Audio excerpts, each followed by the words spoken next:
Hey, everybody, welcome back into another edition of the Inside Nebraska podcast. He's Steve Marik, he's Greg Smith, and I'm Zack Carpenter. And boys, it's 9 practices in to Nebraska spring ball, so a little bit past the halfway point with 4 practices left and the spring game on April 22nd. And today we're going to be getting into just a deeper dive into the first half, essentially the first half of Husker spring ball. Kind of wanted to cover 3 main topics. Matt Rhule, just impressions and observations of his first spring ball at Nebraska and his first college spring balls since his time at Baylor. So been a while for him, and getting back into the groove of things, setting the culture and the standard foundation for everything going forward. Tony White's defense, there's a bunch of stuff to get into with that as he's installing his new 3-3-5 defense. And then last thing I wanted to dive into further was the quarterback discussions with Jeff Sims, what we've seen from him, Casey Thompson obviously being out, but still being involved in that quarterback discussion. Quarterbacks are going live a little more this spring than probably a lot more this spring than they have before. But before we get into all that, how's it going, boys? Steve, how are we feeling? Your father now. You're going through fatherhood and everything, getting no hours of sleep while still covering this team. How are we doing? Yeah, it's been an interesting development, me stepping into fatherhood. You are correct. The sleep is limited these days.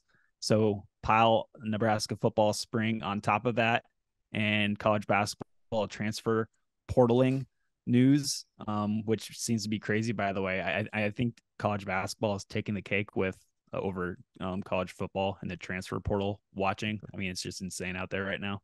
But anyway, yeah, I mean, Shay Mary Beth Marik, February 7th for all those keeping track at home. That was a birthday. So yeah, really excited about it. But I'm here to talk some ball and excited to do it with you guys. Yeah, it's the most important Husker spring ball, and he's throwing fatherhood on top of it. So don't envy you in that regard, but congratulations again. Thank you.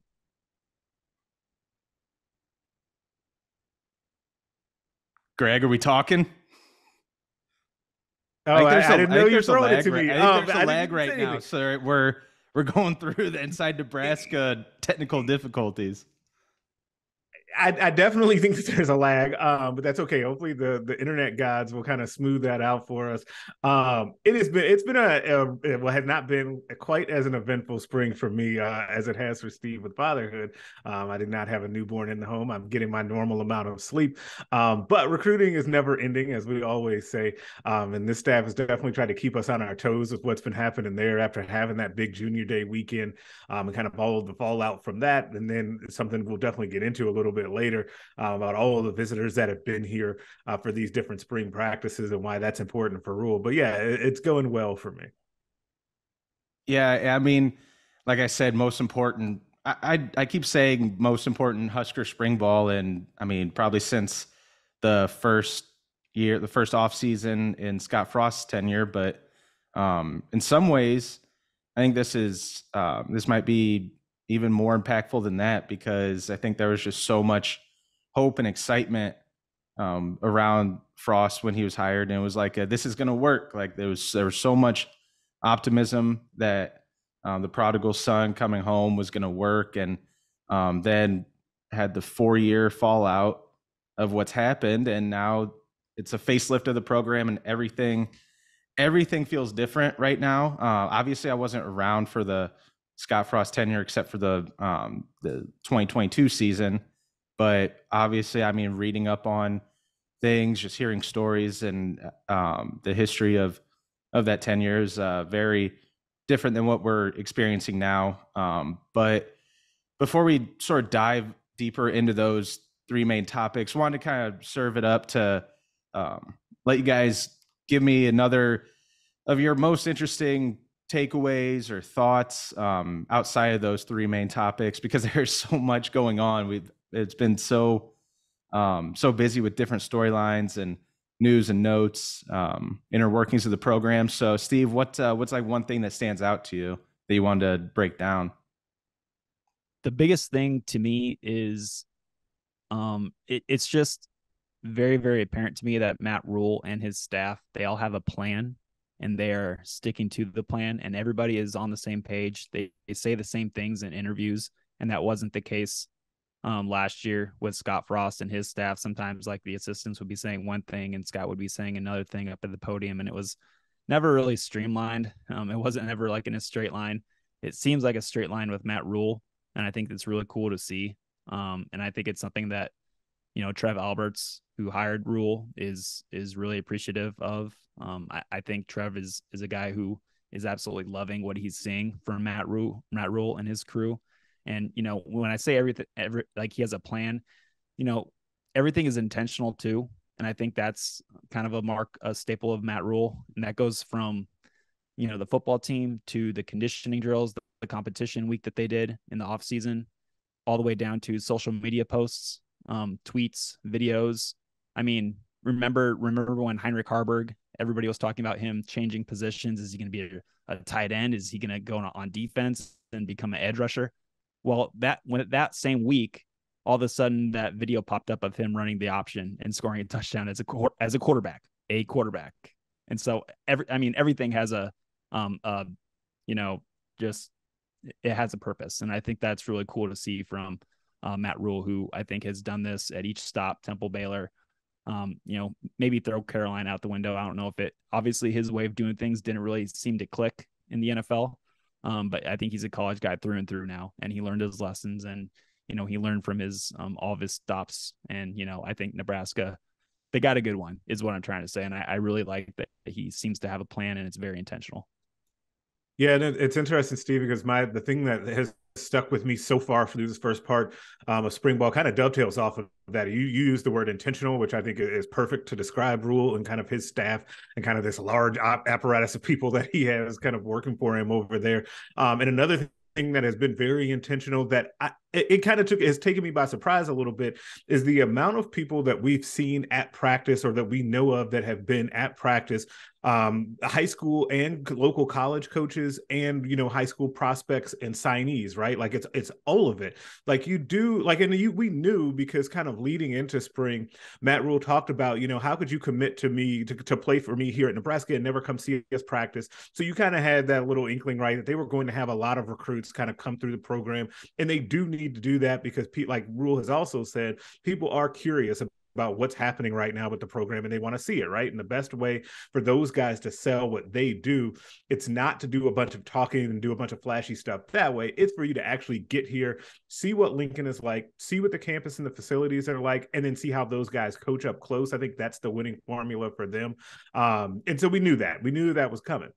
The part that has surprised me is I get like the amount of kids that have come, the amount of current guys that have already signed, like, seeing Jaden Doss pop up from Missouri. Malachi Coleman, I feel like, is there as much as Rhule is. It feels like he's always there, to the point where people are asking me on Twitter, like, does he go to school? Steve made this great point to me. One day he was like, hey, man, it's different when you're a senior. Senioritis is a thing. I remember when I was a senior in high school, I didn't do anything at all. I mean, it would be pretty cool for you're not doing anything to be going to your future college's practices on what feels like a daily basis. That's awesome. I would have loved to have done that. So yeah, but I think that's actually a great sign, though, that he wants to be there that often. And these guys seem to want to come around. And it feels like every local commitment we've seen or signee we've seen there. But also on the coach side of things, like we've seen entire staffs. I think the Omaha West Side staff was there at practice yesterday, along with a handful of their players. We've seen Midland University coaching staff out there. Like, we've just seen a number of coaches come through. And that also goes to something that is intentional by Matt Rhule. He's done this at Temple and Baylor as well. He says he wants to put on the best clinics. He wants to be a program that has kind of an open campus policy. And he's definitely shown that so far. That's been a huge takeaway for me from a recruiting standpoint, because I think that it will pay dividends down the road for the program.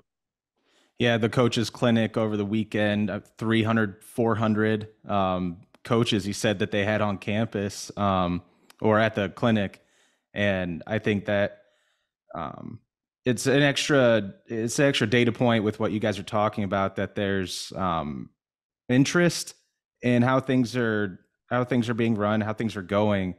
And then coming out of that interest, like people being, whether it's recruits, coaches, parents, coming out of that interest is that phrase buy-in, where whatever phrase you want to use, it's just like a belief, like, okay, I actually think this could work. Because I said that early on to you guys. I think maybe around late February, early March, before spring ball even got rolling. One of the prevailing thoughts in my head after it was only press conferences, and you sit there, watch and listen. And I was telling you guys, like, it's not how they're saying the things they're saying, it's what they're saying, to where each time, like Steve said, it was that message that we talked about last year, where the messaging was kind of scattered. And throughout the last few months, it feels like that message is being carried out across from top down. I mean,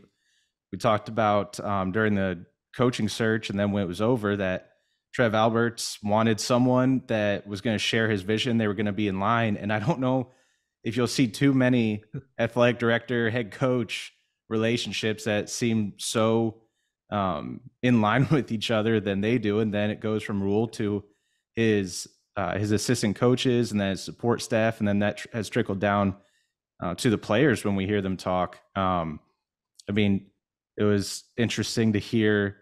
I think it was Marcus Satterfield, for instance, talking about the number one thing he wanted out of the quarterbacks was to take care of the ball and consistency. And then Jeff Sims takes the podium and he talks about his number one thing he wanted to work on in the offseason is consistency. And it's like, okay, well, there it is. We wanted to see some consistent messaging, and literally we see the consistent messaging right there. Is just one example, because that's one of many examples we've seen. And I think that is making some impressions on recruits and different coaches throughout this early portion of spring ball. But speaking of impressions, that's one of the main topics we wanted to sort of dive into, because that's another thing, is we've had a little more access than I think than you guys have had in the past. You guys have been around a lot longer. And we've had 3 open practices so far, 3 of 4 open practices that we'll have this spring, like 30 to 40 minute open windows. And in totality, we've gotten about approximately around about 100 minutes of open practice time. I think that first one was definitely the one where we saw the most. But just overall, whether it's open practice, press conferences that where Rhule's available, and players, assistants, Steve, what are some of the impressions or observations that sort of been standing out the most throughout the first 9 practices? Yeah, the thing that I keep going back to is the offensive line. Donovan Raiola returns for his second season. I think that's a very good thing. I know a lot of the fan base is kind of torn on whether Donnie is good or not.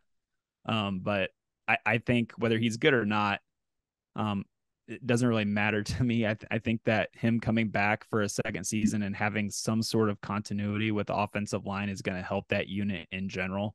And those kids, those offensive linemen, clearly, clear as day, have Donnie's back, and they like him, and they think he's a good coach. So that's good enough for me.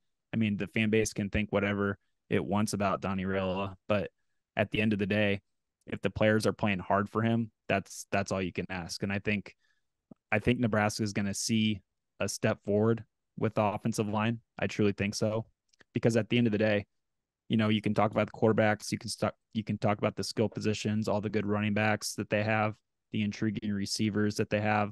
That tight end room looks awesome. Tight squad. Yeah, it does. Yeah. So none of that really matters, though, unless the offensive line can take a step forward from what it showed last year. And with a guy like Ben Scott coming into the picture, an experienced guy, 28 career starts, I think, at Arizona State, 17 at right tackle, 11 at center.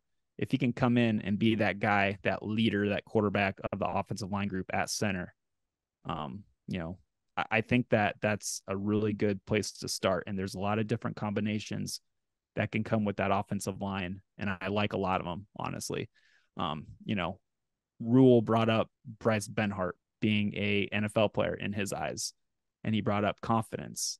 And I think that was really, really interesting. It got the fan base kind of up in arms, honestly, on social media, because, really nobody thought that Bryce Benhart out of Nebraska's offensive lineman, Bryce Benhart would be the one that Matt Rhule kind of gives a shout out to and says he sees a potential NFL player. But, I just think with the news, it goes back to Rhule's plan, what I was talking about previously. And that plan involves strength and conditioning and having these guys maybe trimmed down. And that's exactly what we've seen with Bryce Benhart, 6'9", 330 pounds. I bet he's not 330 pounds anymore. And I bet he can move quicker. Yeah. I mean, we've seen Bryce walk around. He looks damn good. He looks very, great. Very good. Yeah, absolutely. I'm sure he moves a lot better. And so there's just going to be a lot. Obviously, the results will need to be shown in the fall. Right now, it's all talk. Spring is all talk. And I don't care what we see in the spring game, honestly. I care about what he's going to look like at Minnesota in late August. So I don't know. I just think that the offensive line is going to take a step forward. And to me, the overarching theme of this spring is the offensive line that I'm most kind of interested in.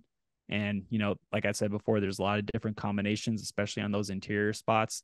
Teddy Prohaska at left tackle, kind of a question mark. He hasn't shown in his whole career that he's been able to go through a full season. So that's a major question mark. But if you can lock down that left tackle spot, you can just piece together a pretty solid looking offensive line.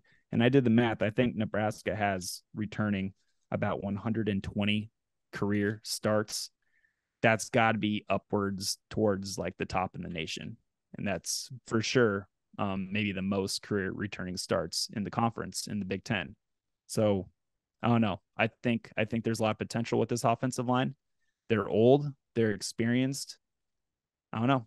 That's my big takeaway of the spring right now. The thing that I'm kind of most interested in, because the quarterbacks are easy. We can talk about quarterbacks all day. There's competition there, but if the offensive line doesn't take a step forward, nothing else matters on the offense, in my opinion.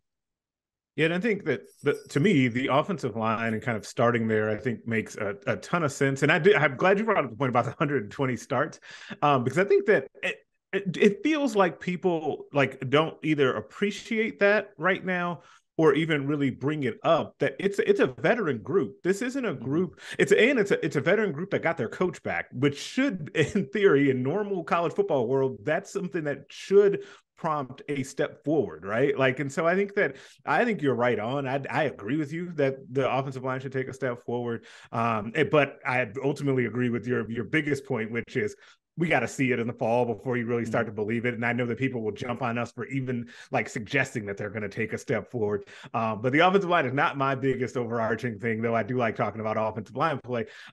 It's actually this turn that we started to see from Matt Rhule. And I think that at first we kind of saw Matt Rhule, kind of the statesman that was kind of the rah-rah guy, where he was kind of going out there and he was barnstorming the state, right? And he was going around, he was making all these appearances, and you kind of saw him building up a lot of goodwill for the program.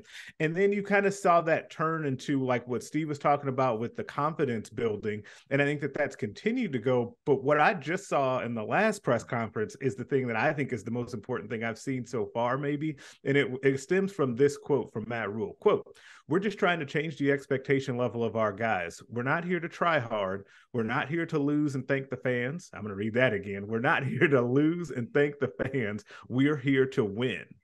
And I think that to me, and I'm saying this to you guys kind of off pod ahead of time, I think it bugs Matt Rhule that people just automatically assume that because it's Matt Rhule and he's been a program builder, he's going to come here and it's going to be 3 or 4 years before Nebraska, is competitive out there. I think that bothers him. I think that it also clearly bothers him that people don't think his players are any good. He seems to have taken that personally as if he recruited them, which I guess is a good thing because you do want your coach to kind of go to battle for his guys. But you would think that he brought Bryce Benhart in himself, which I think is ultimately a good thing that he seems to feel that way. And so I think it bugs him that people don't think that they can win right away. And that's put not necessarily a chip on his shoulder, but I think that he's starting to remind people, hey, it may seem like, things are a little bit more open and I might be a nicer guy and I'm going to hockey games and I'm cheering on the basketball team and they were over at softball yesterday. But when it comes down to it, we're here to win football games. Like, that's what we're here for. And I think that, to me, was really, really interesting to see, because on one hand, you've got to instill the confidence and you clearly have to build that up within this team. But the next step to that is they have to believe that they can win. And I don't know if this is another situation where Rhule got good advice, because I feel like someone is like either helping him with some of this stuff or he just like is the most intuitive person on earth. But that's something that we've talked about, right? That this team needed that sort of confidence and they needed to believe that they could win.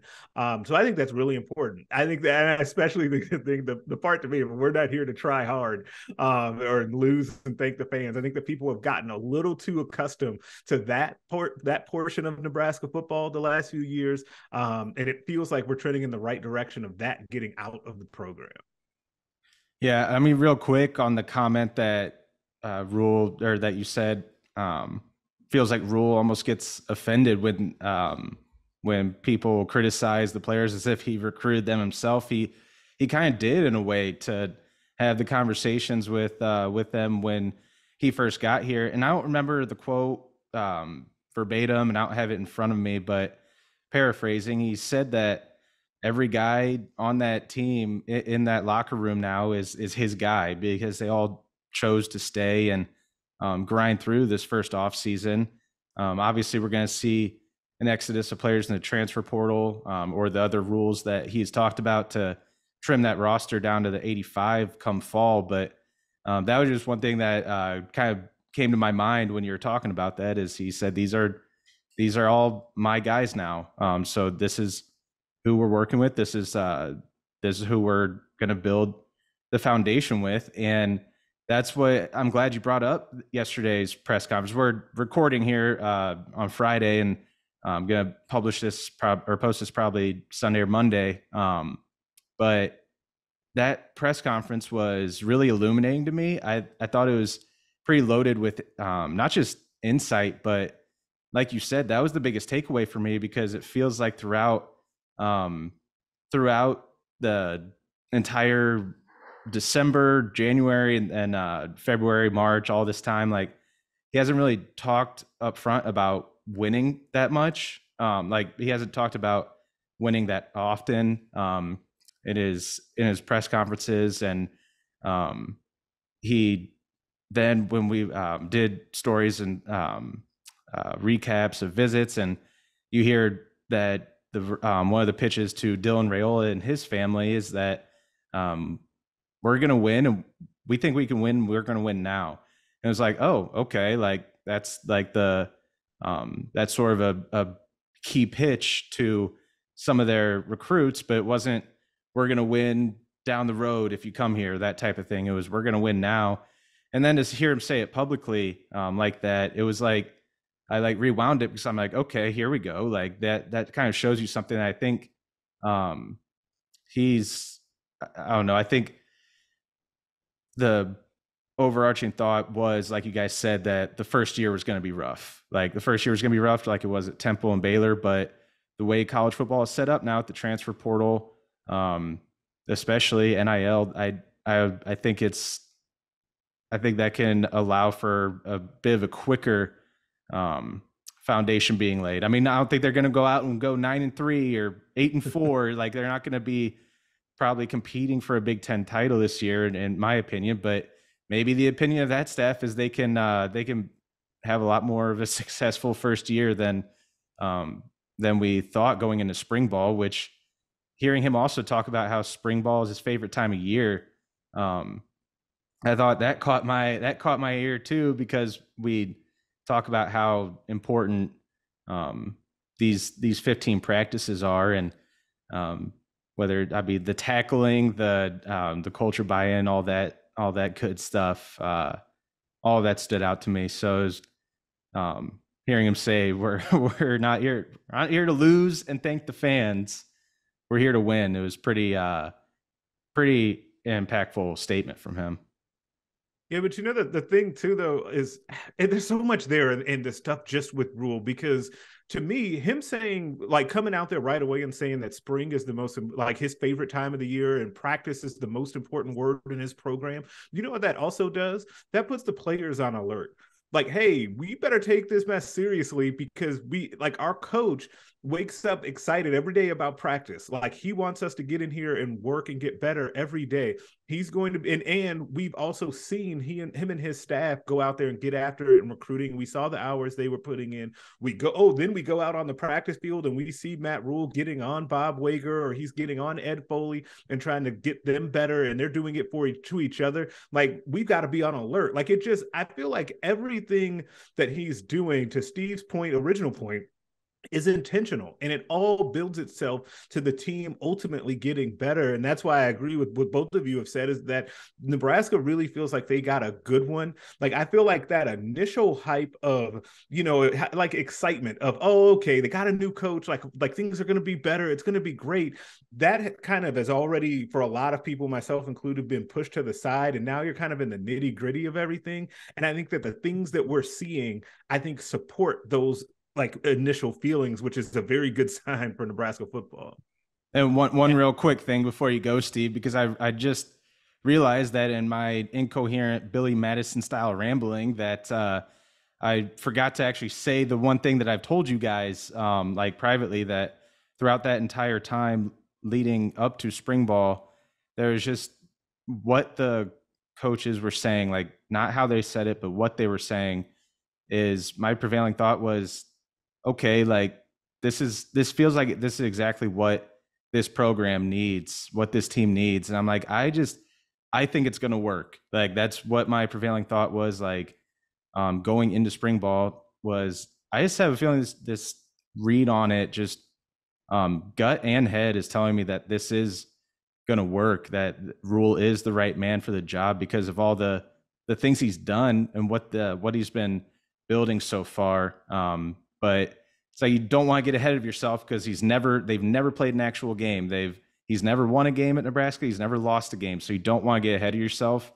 But I open myself up to the belief that, like, okay, I think this staff is the right one that's in place, that needs to be in place for this team and this program going forward. And we'll see if all of these standards are setting and things that are changing within that program and that culture, see if it's going to work.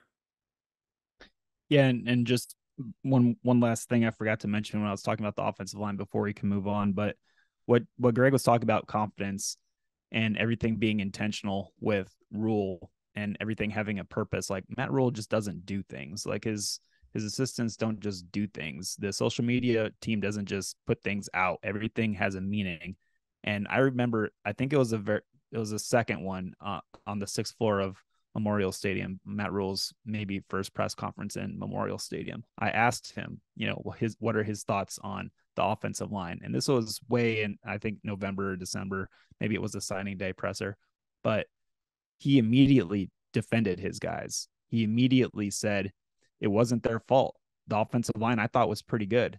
The strength and conditioning program needed to be better, and the play calling needed to be better. He said that Nebraska, his offense needs to cater to what the offensive linemen are good at. And maybe it wasn't like that way under Mark Whipple and Scott Frost last year. So I think that, he has an idea of what he wants to do. And, to his point where talking up his guys, calling Bryce Benhart an NFL player, I just think that the confidence, he's part of the deal is getting in front of a microphone and publicly defending the guys and having their backs. Cause I don't think it was as vocal last year. It's pretty vocal right now with Matt Rhule and what he's trying to do. He's trying to pump up his guys. He's trying to inject confidence in front of the media and on the practice field. And, with the whole strength and conditioning program under Corey Campbell, and, with Marcus Satterfield and what he's planning to do on offense, I'm sure there's a big emphasis on running plays, running schemes that he feels the offensive linemen are good at, not doing things that they aren't good at. So I just wanted to put that out there because I think it's really important that he told us basically in December, all of that stuff right away, right off the bat. And I thought that was pretty cool. Yeah. One last thought, and then we can move on is you guys both mentioned the strength and conditioning aspect and Corey Campbell. And that's something I think it's funny because I don't feel like we talk about it enough. Like especially us three, I think we mention it, but then like don't dive into it because it's something that we don't really give behind the scenes look at. But I do think that was probably the number one or number two. I mean, changing the mindset of the team, and then also the strength and conditioning program, changing something there. And those are probably the two biggest things that needed to happen this offseason, and part of the growth and part of the foundation being laid for this program going forward. And they're changing things up, and in that aspect of the program, hiring a nutrition staff. I think Kristen Coggin, I think is her name. I might be getting that wrong. It is. Okay. Might be getting the pronunciation wrong or something, but I think that's even another underlying part of this entire program is all the resources and time devoted to that change. And that ties right into the offensive line, because we talked about it again with last year of it's not just a 1 year change. Like Donovan Raiola took over, and it's like, especially at offensive line, if those guys aren't being trained in the most optimal way, then it's not going to work, and it's going to take multiple off seasons for that to happen. So I think we're seeing those changes right now. But just to move on, because we have a couple more topics that have really kind of taken center stage throughout this first half of spring ball. And the second one that we want to cover is the Tony White defense, because we've spent all this time talking about Matt Rhule, offensive line, all these things, and haven't really spent much time on the defense. But that's another huge area that's being implemented, that the first steps are being made. This new 3-3-5 defense, guys moving around on that defense, some offensive players coming over to the defense, like AJ Rollins going from tight end to defensive line is one example. But we kind of want to run through all three levels of the defense. And Steve, I don't know, you can kick us off and take it where you want to take it with what's been on your mind about this implementation of the new defense. Yeah. So what I wanted to start this off with was, I think it's a pretty big change from what Tony White is wanting to do compared to Eric Shenander / Bill Bush. I think what Tony White wants to do is with his so everyone just looks at the 3-3-5, those three numbers. Obviously, they're not always going to be a three-man front. There's going to be an outside linebacker, if you want to call it Jack, like the players have called it, we can call it the Jack, slide down there and create a four-man front. You can have a five-man front by bringing down another linebacker or rover safety. There's just so many different things that this defense can do that I think people might forget that they aren't just going to line up, and it's not going to, like, if you looked at the all 22 film, it's just going to be 3 defensive linemen, 3 linebackers, and 5 defensive backs. It's not going to look like that. So when people say, are they going to be able to stop the Big Ten rushing offense, is like, yeah, I think they can, but it's just not, it's going to be in a different way than what we're all used to. If you look at Syracuse's defense, where Tony White came from, he had, your typical 5'11", 265-pound nose tackle. That guy was just an absolute dog, but he did his job really, really well by playing head up on the center and, just being a dog down there.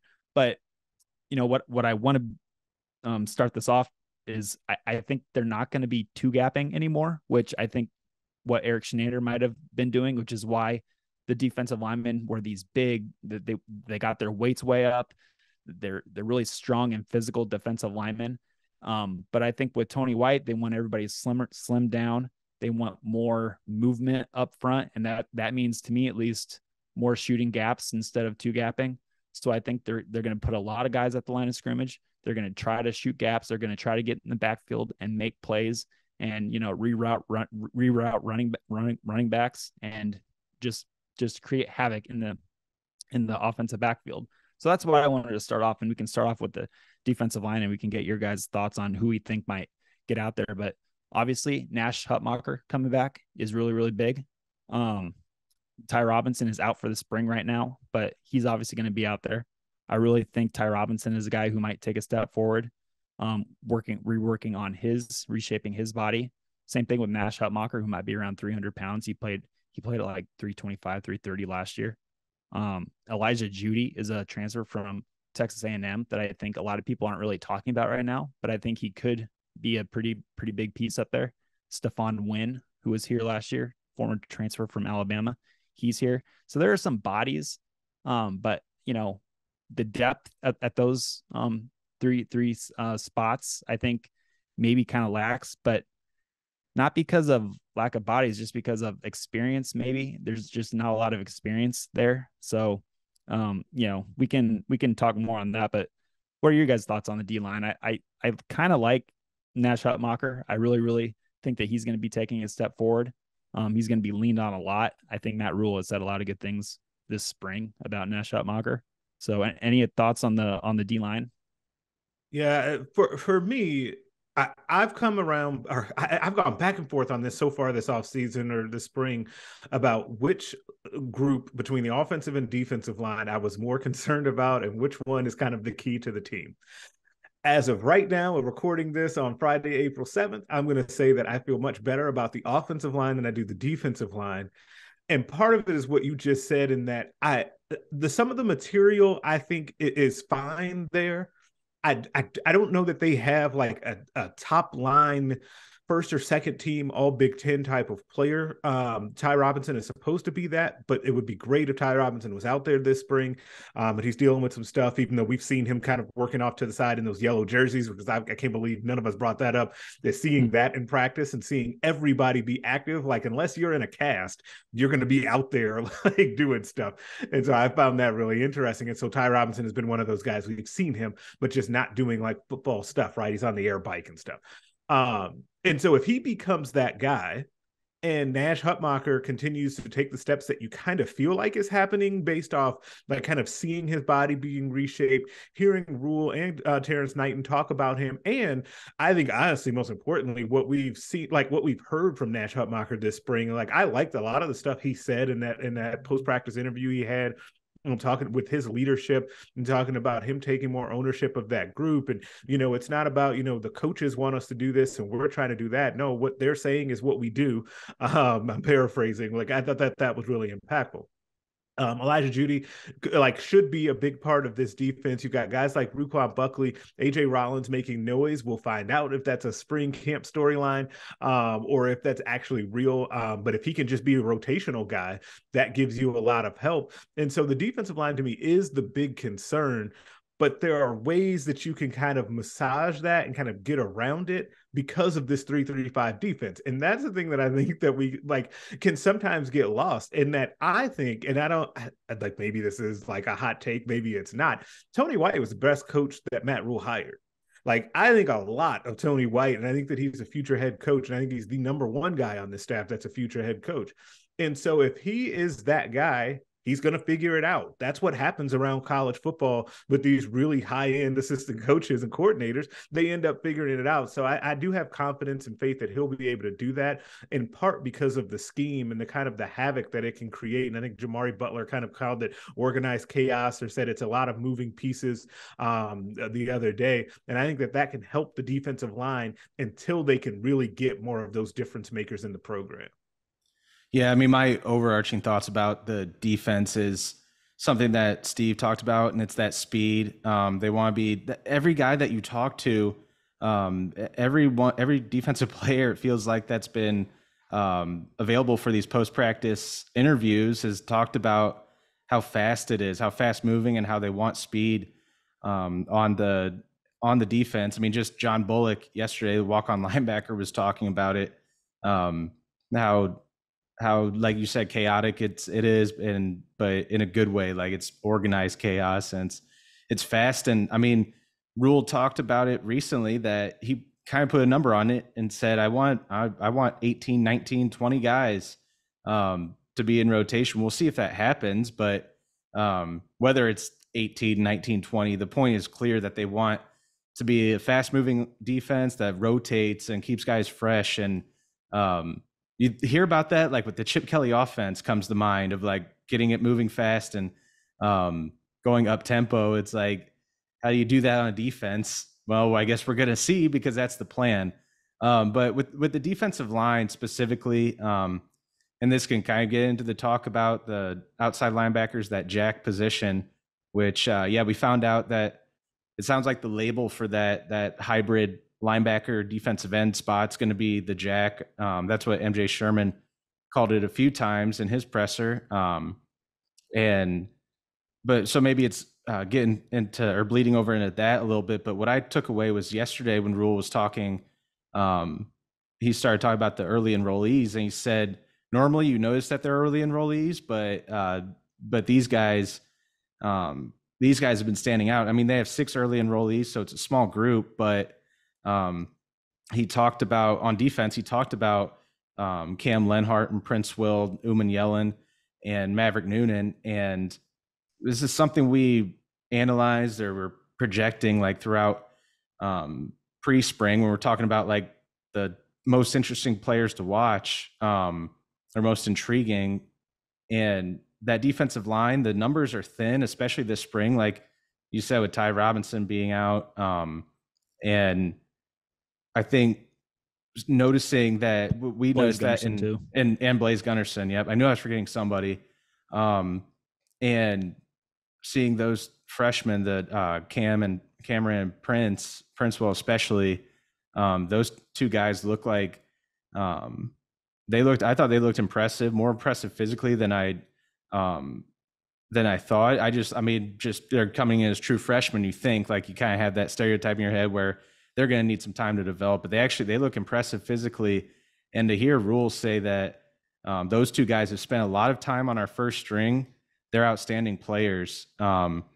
He did say that maybe they won't help us this year. Who knows? It's kind of waits till training camp to make those kind of decisions, but said that those early enrollees have a chance to really help us. And if they're going to be rotating defensive linemen and just the defense as a whole, as much as they are, and if they have those thin numbers up front, then maybe we do see those guys have more of an impact or see more snaps than we originally thought. Again, these are spring storylines we talk about, and it could be wiped away come fall camp because a lot of guys, like Rhule said, guys make big jumps over the summer. Some others don't. So we'll see. We'll see if any of those do. The portal and grab a big guy as well, right? You probably, if it's not the worst thing in the world, if you end up hearing about, say, Prince Will right now, and then he doesn't play in the fall. If on the back end of that they got another big guy or 2 in the portal, right? Like that would be fine. Same thing with the offensive line. They need some backup tackles. Right. The problem is it's very thin. Everyone in the world wants those guys at tackle and the defensive lineman. It's just so tough that the 2 spots that they need bodies at are the 2 toughest things to get in the portal. It's like gold, Jerry. Transfers are gold. Transfer tackles, offense tackles. But anyway, we can slide down to the defense right now at inside linebacker. Luke Reimer, he's back. Nick Henrich, he's back, but Nick is out for the spring. He's not practicing. I'm really intrigued by Chief Borders, the transfer from Florida. I really like the look of a Luke Reimer and Chief Borders kind of 2-man inside linebacker crew. That's awesome to me. I mean, we've seen Chief Borders, who absolutely looks the part when we got to see him during the open portions of spring ball. 6'4", 240 pounds. He looks amazing. I mean, he's very physical. He has joy in life and joy in football. He's very, very loud, always has a smile on. I think he's going to be a fan favorite. I think he's going to be pretty good. I really like Chief Borders right now. But also, I mean, we have to bring up Eric Fields, right? I mean, there isn't a 2023 class recruit signee who gets more attention and more shout outs from the coaching staff than Eric Fields, right? I mean, Greg, you're the recruiting guy, so you did a nice story on him and where he came from in Ardmore, Oklahoma. Not a lot of teams go to Ardmore, Oklahoma to find football players. So, I mean, he's violent. He's fast. He's like I think I called him a football seeking missile on the inside Nebraska message board, but Do we think that Eric Fields might find his way into the rotation and maybe get some snaps this fall? I mean, it on paper, when you look at it, it's like a true freshman inside linebacker.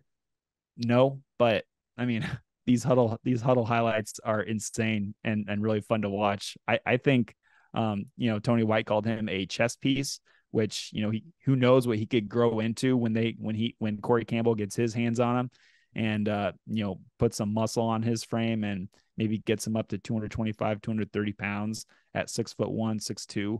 That's really, really intriguing and maybe a future rover in the making. I don't know, but do we think that he could maybe see some action this fall, or is that maybe just a little we're having too much fun with the idea of him? I like him to end up finding himself into a rotation. If for nothing else, then he's the speed that he has can give Nebraska at that second level, I think will be a big deal. And one thing, and it's funny that you did it, Steve, because I've been doing this and I'm trying not to when thinking about the second level of the defense, is I keep thinking of these guys as two inside linebacker pairing, right? So thinking about it as Heinrich and Reimer being guys that are the two guys in the middle of your defense, and then maybe you've got two edge guys. They don't have that anymore, right? So having those three guys, now it can look a little different and you can configure that a little bit differently. So maybe your three guys are, you've got Reimer in the middle, and then you've got Heinrich on one side, and then you've got Borders on the other, and then or maybe Jamari Butler is kind of in that mix, or MJ Sherman, Eric Fields coming in the mix too. Like there's a lot of, like you said, chess pieces that you can move around, and I think that that's actually exciting for the prospects of what this team can do defensively, because I think you do have a lot of versatility, and that's even before you get to, and that was probably about 6 guys that we just rattled off, but that's before you get to something that Terrence Knighton and I think Rob Dvorak have mentioned about those guys on the first level of the defense, on the defensive line, that can also slide back into linebacker type roles like Maverick Noonan and others. And so I do think that that's really intriguing. But to answer the original question, yes, I think that Eric Fields could play and be in the rotation because I think that he, just on the surface, he's got something that a couple of those guys that are already in the program just don't have. And that's that type of speed is something that Rhule covets at that position. And that's going to at least put him in the mix for playing time. And before we go on, just clarity on Eric Fields, he's not here for the spring. He's going to be a summer guy, but yeah, I mean, you're right with the linebackers is going to be really interesting what it looks like, because a guy like MJ Sherman could be at the second level, but could rock down to the line of scrimmage and play that edge outside linebacker jack spot. Same with Chief Borders too. At 240 pounds, I asked him when he was at the podium, he can go down to the line of scrimmage, and he seemed pretty excited about the opportunity to go up against, a Big Ten offensive tackle or a guard, and kind of put that on tape for his, for NFL scouts, and see that he's a big boy and he can go down there and hold his own on the line of scrimmage. So he's another guy that could line up to Luke Reimer on one play, and depending on what the offense shows with their personnel, their formation, he can roll down to the line of scrimmage if they need another body down there to create that 4-man line or that 5-man line. So a lot of different opportunities there. Yeah. Then before we move on, just a couple more points on that. I mean, you talking about the jack and talking about MJ Sherman, Jamari Butler. I wanted to just talk real briefly about that potential combo, because I know I've talked about it and said it so many times. It's probably getting annoying that they're losing so much production and so much experience at the edge spot, which is now obviously not what they call it, but similar enough to where you're losing Garrett Nelson and O'Shawn Mathis, Caleb Tanner. So they need to find replacements as far as impactful pass rushers. And the fact that we're seeing this MJ Sherman, Jamari Butler combo I think that's pretty exciting. Still chemistry to build there, but they're already building that up. And that was another takeaway from Rhule's presser yesterday, talking about pretty much he called Jamari Butler one of our best pass rushers, and then he alluded to Elijah Judy running with the ones. So I think we expected those sorts of things, but we actually heard him say it as far as Judy making a day one impact, because I think, Greg, you've talked about it. Elijah Judy needs to make a big impact for this defense, this defensive line to be as for this whole defense to work, the defensive line needs the big guys up front need to make that impact. And then last thing about Eric Fields, yeah, I agree with you guys about the speed wise, because I think the way they want this defense to work, like we just talked about, flying around and using speed as the main weapon, I think that you could see some snaps, see a role for Eric Fields with a guy with that type of athletic talent.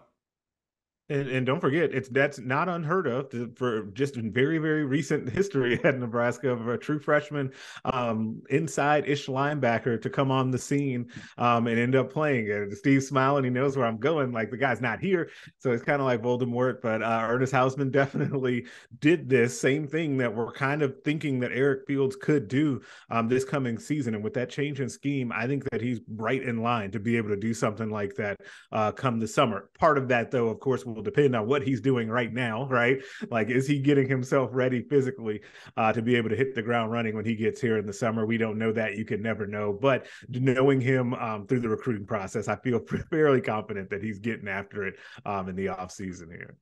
Another one getting after it is that former Husker linebacker you mentioned, Ernie Hausman, the Columbus native. He had a pretty good Michigan spring game. I don't know if y'all caught that, but yeah, 5 tackles, right? Yeah, I think it was like 8 or something like that. He had the most out of the whole team for the Maze team or whatever they call it up there. But anyway, so yeah, he's joining a loaded. I don't mean to make this the Ernest Hausman segment, but he's joining a loaded room at Michigan, inside linebacking room. Yeah, we'll see how much he plays. I don't know. I'm rooting for the guy. I hope he does well. That's probably bad to say on a Nebraska football podcast, but you know, I cover these things I try to do it unbiasedly. So I hope he excels up there, but I'm sure I'll get yelled at by the message board members here at Inside Nebraska. Yes, you will. I predict that you will. Well, you can get back in their good graces by talking about your favorite position, Steve. That's nickel. We probably move over there and take it from there. I know how much you love that, like tracking that position, talking about it. So you start us off.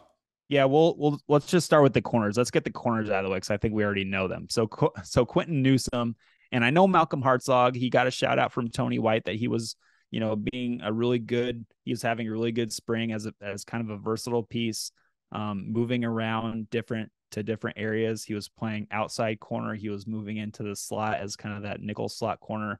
He was playing some at safety, but everybody is moving around. They're trying, these coaches are trying different players at different spots just to see if something sticks. It doesn't mean that they're going to be. So if we were told that Malcolm Hartzog was playing at safety, that doesn't necessarily mean that he's going to change positions and just be a safety now. I fully expect Malcolm Hartzog and Quentin Newsome to be the 2 starting corners this fall for Nebraska.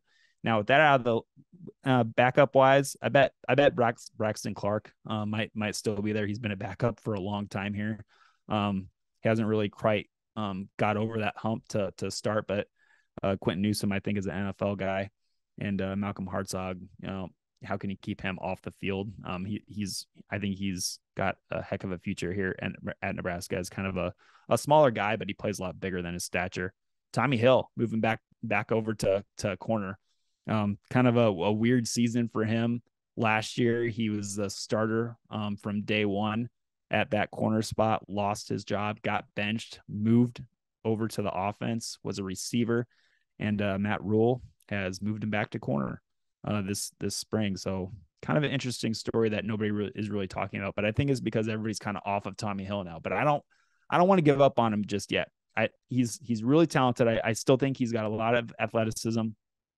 I just think, I don't know. Maybe some better coaching. Maybe Evan Cooper is the guy to get through to him and maybe get his head on correctly, straight, more tight than it was. I don't even know if that was the issue last year. But I'm long story short, I'm not ready to give up on Tommy Hill. I kind of like his athleticism and what he brings. But yeah, with that being said, the corners out of the way, we can talk about this three safety lineup that Tony White's 3-3-5 is going to have, and one of them is going to be that rover position, which I'm super, super interested in. My My favorite to win that job right now is Miles Farmer. Now, I know a lot of people are torn on Miles Farmer because he's not as fast as they want him to be. He's had too many missed tackles, which is both true. But at the end of the day, Miles Farmer is a football player. He's going to come up and he's going to hit you. He was the most physical guy on Nebraska's defense, in my opinion, towards the end of the season last year. He was coming up and blowing up Muhammad Abraham. He was blowing up Chase Brown. He was blowing up Caleb Johnson, that true freshman, really good true freshman running back from Iowa. He is the like the textbook definition of a safety linebacker hybrid, who is very comfortable at creeping down into the tackle box and being that extra body at that linebacker level. He can hold his own in pass defense. I know it's maybe not his best trait, but I think he can cover a tight end running down the seam if he needs to. I think he's pretty good in run support, a lot better than a lot of people give him credit for. I think he's going to have a role, and I think he's my pick to be the safety hybrid linebacker rover in Tony White's defense. Outside than him, Omar Brown. Omar Brown has had a really good spring. I kind of didn't like seeing him in that green limited jersey last time we were out there, but hopefully he's okay and he still is able to practice hard and he'll be there this fall. I really like Omar Brown as maybe a rover candidate too, but maybe as just straight up one of those safeties. Isaac Gifford. I feel like nobody's talking about Isaac Gifford. He kind of got blown up in that one highlight that by Heinrich Haarberg, and that one highlight that the social media team tweeted out yesterday. But I still think Isaac Gifford was one of the team's best tacklers on defense last year. Let's not forget about him. Deshaun Singleton, I think, is another really kind of interesting guy back there. 6'3", 205, 210 pounds, just a big, rangy, fast guy coming from the junior college ranks last year. Marcus Buford, it just really sucks that he got hurt early in that Wisconsin game. It's a weird time to get hurt late in the season like that. So that when you think about the recovery time that it takes for that knee injury, Javen Wright is another really, really interesting one. 6'5", 210 pounds, 215 pounds. He started to play a lot more. I really like that he started to play more last year. And he's another guy that I'm really interested in seeing with that rover spot. Just the rover spot in general. I want to learn more about it. I want to ask Tony White more about it. So I don't know. Miles Farmer. I know a lot of people don't like him as much as I do, but I think he's going to be one of the better defensive backs that we have in that kind of safety crew. So yeah, thoughts? I just talked a lot. It's funny because the Miles Farmer quietly become extremely important to this defense. Heck yeah, yes. If you just think about it, like, okay, yeah, he's not the best in coverage because he's just not the best like natural athlete. Yeah. But so what's the perfect spot for a guy like that could get by in coverage? Maybe you want to get him more on tight ends, but he's actually pretty good, especially it came on late in the season last year at playing in the box. That rover spot, it really is just perfect for him. So to see him come out and talk yesterday, to hear the praise about him and the buy-in and all of that, it seems like his arrow is trending up or pointing up this spring. And I think that that's really important. And the reason is, to me, it ties back to what we started off talking about with the defense and all the concern about the defensive line. How can this defense stop the run if you have a lack of defensive linemen and the 3-3-5 alignment? People are worried about that. Well, how you do it is you take a safety that's pretty good at tackling in the box and you slide him down against these teams like Minnesota. You're going to see that week one. And he can come down and help out. Then if you combine that with, at this point, I think that Gifford and Brown kind of had the inside track to those other two spots. And I think that those guys are both good enough in run support and in coverage that you can do a lot of things with them and mix and match.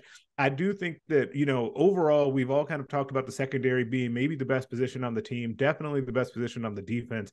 And that's before you get to some of those backups that have been fighting for additional time. Then a guy like Marquise Buford, who I still wonder. I wonder if they ultimately redshirt him this year and see what happens there. I don't know that for sure, but I do know that he really likes the coaching staff and kind of likes kind of their plan that they've laid out so far and how things are going.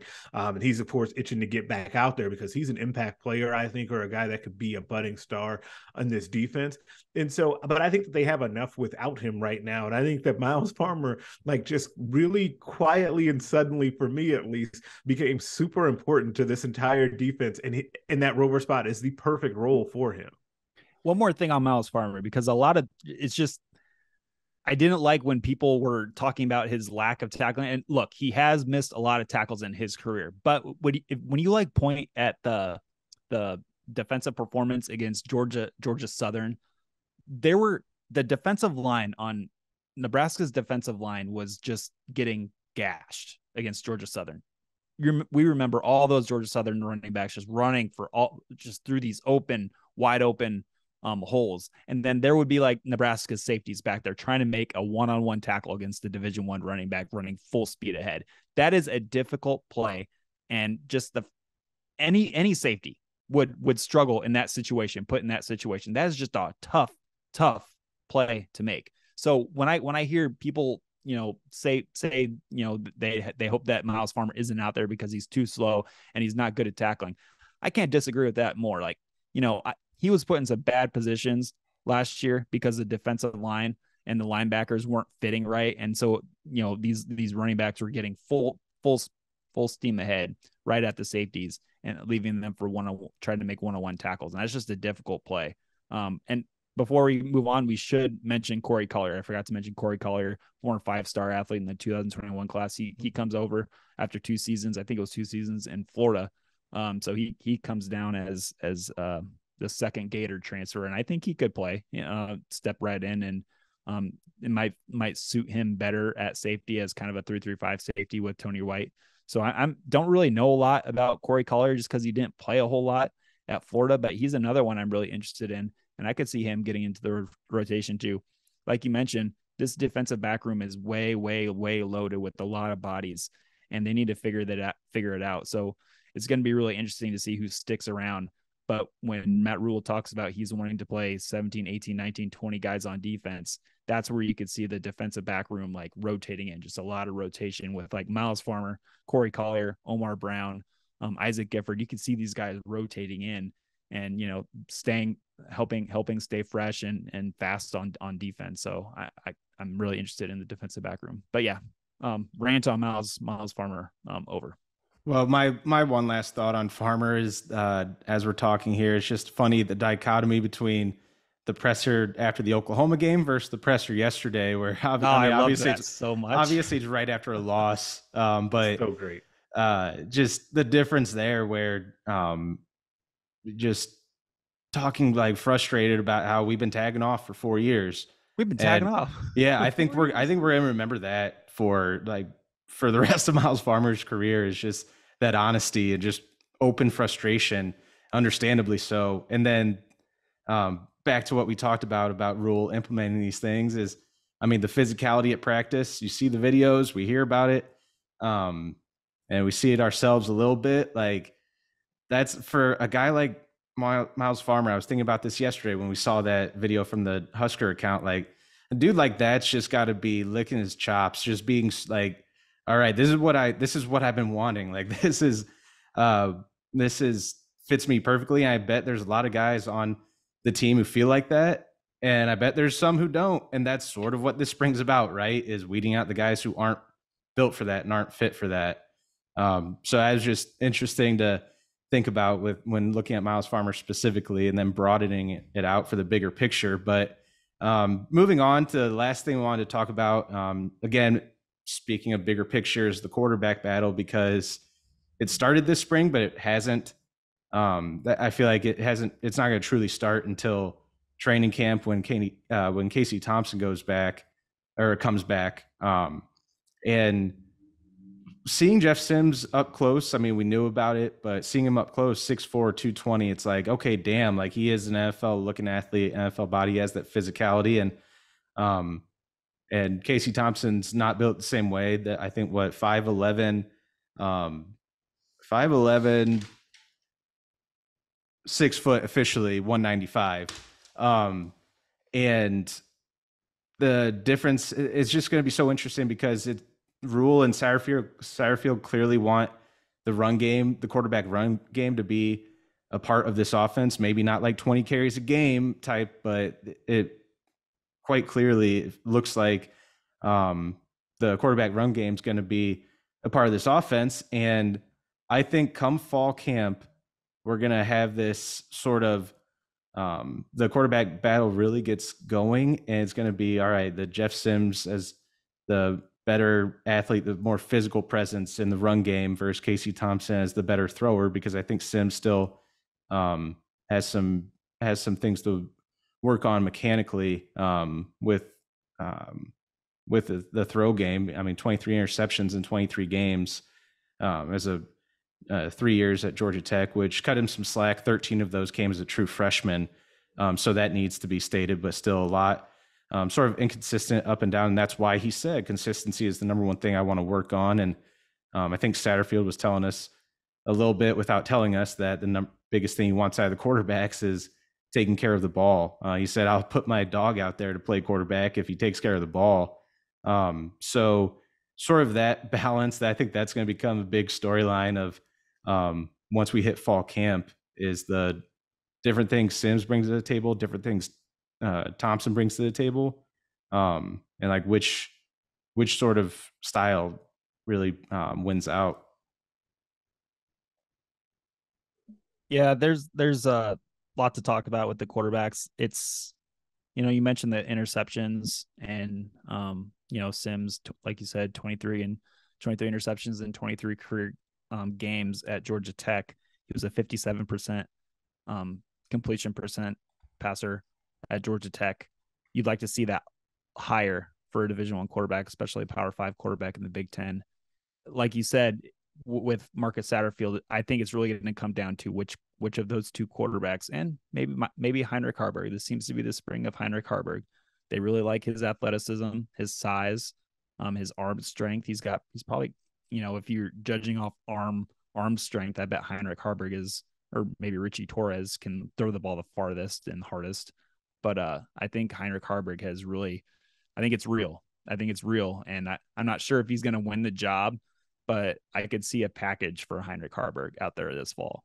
But when it comes down to it, Jeff Sims, Casey Thompson, it's going to come down to which of those two quarterbacks Marcus Satterfield feels comfortable enough that won't turn the ball over the most. And Jeff Sims has thrown a lot of interceptions. He's also been injury prone. I have it written down here. He missed 6 games in 2021 and the final 5 of last year, when he basically stepped away from the program to focus on he already knew he was transferring, and he was going to focus on his rehab of his injury. I think it was like foot or ankle, something like that. But so yeah, in my opinion, better athlete, Jeff Sims, better quarterback, Casey Thompson. But we will find that out in fall camp, and I think the coaches are really itching to see what Casey Thompson can do in fall camp. And we've seen Casey toss the ball around, not like the other quarterbacks in the drills, but just kind of lightly toss it around at practice. He seems fine. I bet he could go out there right now, but obviously coming off shoulder surgery, that's nothing to play around with. So just, be limited for this spring and come back ready to go for fall camp. And I'm sure that's exactly what the plan is with Casey right now. But I'll just end on better athlete, Jeff Sims, better quarterback, Casey Thompson. So whichever quarterback is going to take care of the ball the best might win the job. So, and what's like fascinating to me about this quarterback race that hasn't really picked up yet, like Zack said, is that Matt Rhule making the quarterbacks live a couple of times here in spring kind of leads me to think that he's going to do that again in the fall. And that is a nice wrinkle that probably is a point for Jeff Sims, because he would then be able to then truly show like his escapability and, the extra wrinkle that he'd give the offense and being able to call those designed quarterback runs or those option plays that Casey Thompson it's just not going to be the same. Though Casey is I think he's more capable as a runner than maybe people give him credit for, but it's just not Jeff Sims or even Haarberg, right? And so it just makes it really difficult for him.